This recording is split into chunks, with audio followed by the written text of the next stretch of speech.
In this podcast episode, Lex Fridman engages in a deep and captivating conversation with Paul Rosolie, a naturalist, explorer, writer, and leading Amazon rainforest protector. They explore Paul's extraordinary experiences with the Amazon jungle, including his recent unprecedented encounter with the uncontacted Mashco Piro tribe. The discussion covers the incredible biodiversity of the rainforest, the cultural and existential challenges faced by indigenous and uncontacted peoples, the dark threats from narco-traffickers and illegal loggers, and the broader mission to safeguard one of Earth's last great wild places. Along the way, Paul shares insights into his personal journey, writing process, conservation philosophy, and encounters with wildlife that illustrate both the majesty and peril of the jungle. Paul opens by describing the tense first contact with the Mashco Piro, an uncontacted tribe in the Peruvian Amazon. These people live in nomadic isolation, wielding enormous 7-foot bamboo arrows and simple weapons, yet possessing deadly skill and an intimate knowledge of the jungle. Their technological and material culture is extremely minimal: no metal tools, no fire pots, no concept of ice or boiling water, and their worldview is profoundly different from ours. Encroachment by loggers and miners threatens their existence and triggers violent defensive responses rooted in a long history of brutal contact with outsiders, including colonial agents and rubber barons. The October 2024 encounter, months after the killing of loggers by the tribe, was a historic moment. Paul and his team ventured upriver, racing against time and perils, facing rainstorms, narco-traffickers, and constant danger, to witness these people emerging hesitantly on the beach. Communication happened via gestures and a few shared words in the Yine language, with the tribe cautiously accepting offerings of plantains in canoes. The warriors were armed, wary, and deeply fearful, and women remained hidden, raiding nearby farms for food as a diversion. Despite initial peaceful overtures, the next day the encounter turned violent when the tribe surrounded and attacked a boat, seriously wounding one of Paul's colleagues, George. Paul reflects on this ambivalence in the tribe's behavior: part fear, part defense, part negotiation for survival, linked to a culture where violence has become a first response due to centuries of existential threat. Discussions with anthropologists reveal that the tribe, whom they call Namal, brothers, see their existence as one of secrecy and autonomy, fiercely protecting their rights to remain uncontacted. The encounter captures a fragile threshold between ancient isolated lifeways and the encroaching modern world. Throughout the conversation, Paul emphasizes how stark the technological and cultural divide is between the tribe and the modern world. They lack metal, plastics, advanced tools, and even the concept of boiling water or freezing. They live naked, use bamboo-tipped arrows sharpened to razor points, a hunting technology honed to deadly precision, and subsist on jungle medicines and foods that Western science barely comprehends. Their language and gesture-based communication reflect a rich but undocumented oral tradition shrouded in secrecy. Paul describes how animals and plants are intertwined with their cosmology and survival, as massive old-growth trees like the ironwoods hold spiritual meaning, and their destruction symbolizes the destruction of the tribe's very home and life force. The tribe's fear and rejection of chainsaws and machinery align with the catastrophic ecological damage wrought by illegal logging and gold mining. Paul repeatedly stresses that the tribe's survival depends on their isolation, and that any further contact risks annihilation, whether by disease, violence, or cultural collapse. Paul and his team have dedicated themselves to protecting the Amazon through the conservation organization Jungle Keepers, which has so far secured over 130,000 acres of pristine rainforest and aims to expand by another 200,000 acres. This involves not only combating destructive activities like illegal logging and mining, but also empowering local indigenous communities by turning previous loggers and miners into forest rangers with better jobs.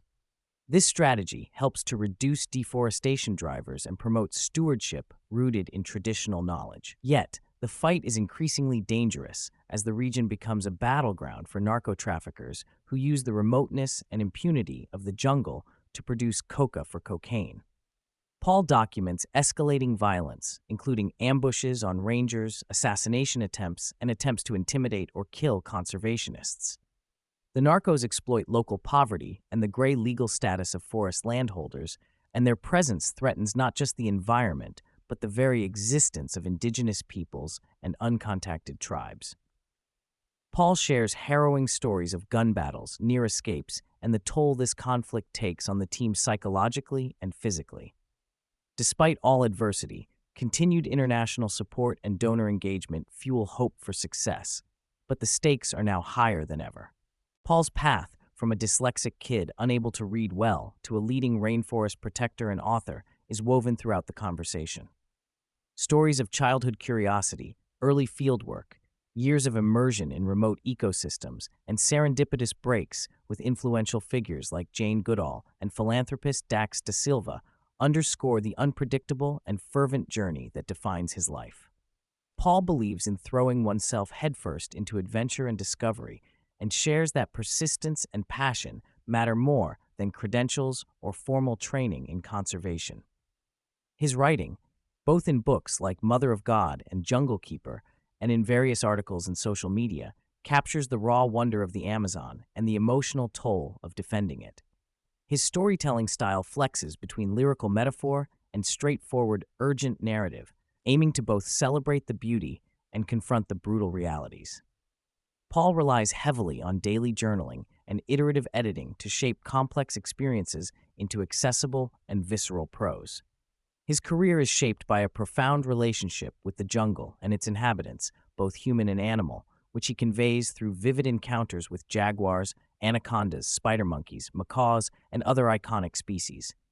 He shares breathtaking moments, like climbing the tallest tree to witness the Mist River at dawn, a symbol of the interconnected web of life and water sustaining the rainforest.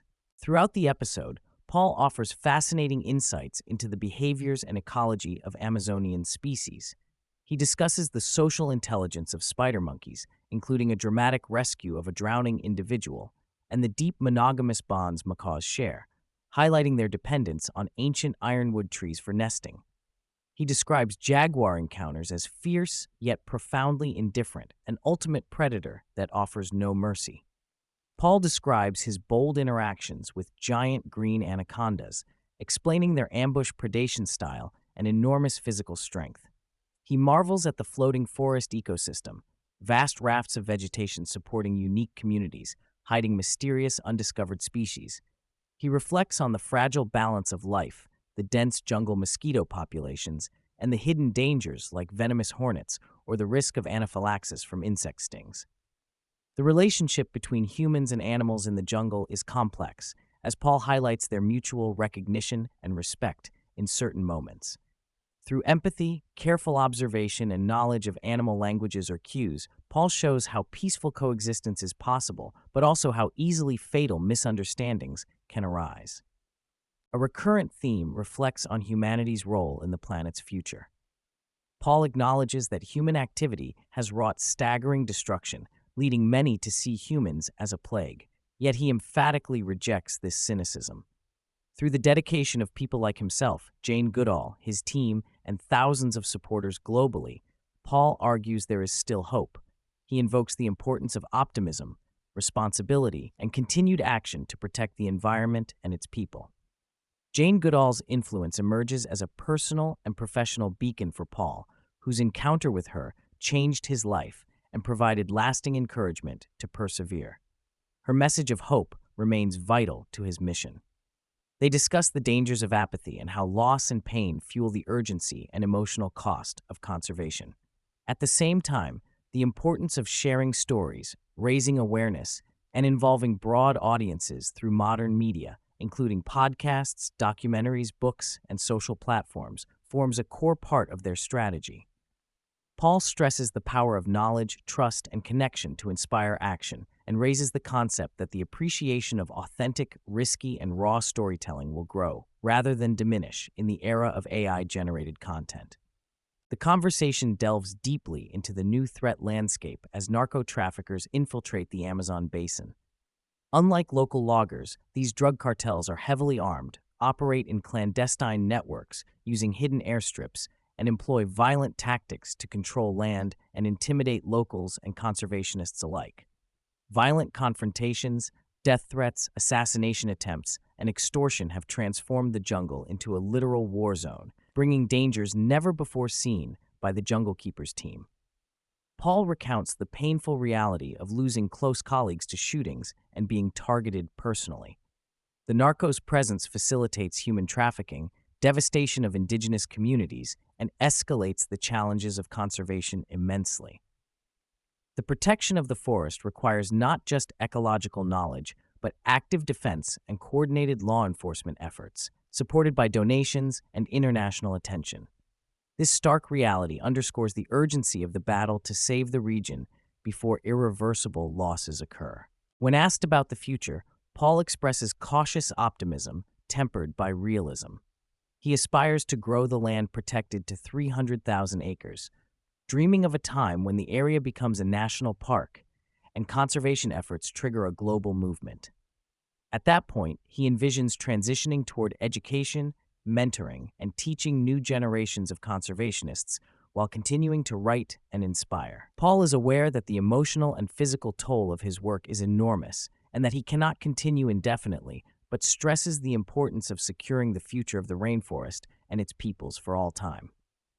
He emphasizes that conservation requires competent and passionate teams, such as those led by Stefan, Mohsin, JJ, and Dan, who bring organization, innovation, and technical skill to complement the fieldwork. He also highlights the fundamental truth that protecting the Amazon is not just about trees and animals, but about preserving human culture, history, and the last vestiges of deeply wild ecosystems that connect us to our origins. Paul shares his writing philosophy, focusing on capturing the brutal beauty and emotional intensity of his experiences through journaling, iterative drafts, and balancing lyrical prose with accessible narratives. He finds writing both challenging and cathartic, and draws inspiration from literary greats like Cormac McCarthy and Hemingway, while also championing contemporary storytelling styles that prize raw honesty and simplicity. His books play a central role in raising awareness and mobilizing support, transforming field accounts into compelling calls to save the rainforest. He stresses the importance of authenticity in the age of AI-generated content and embraces human vulnerability and nuance as sources of creativity and connection that machines cannot replicate. Throughout, Paul frames his mission and identity in context of profound influences like Jane Goodall and Dax da Silva. Their mentorship and support were pivotal in his ability to create impact. He recounts how personal struggles, losses, and moments of despair almost led him to quit the mission, but were lifted by solidarity and reinvestment from friends and the global community. Paul's life is an example of courage, adaptability, and passion shaped in the intersection of wilderness awe and human complexity.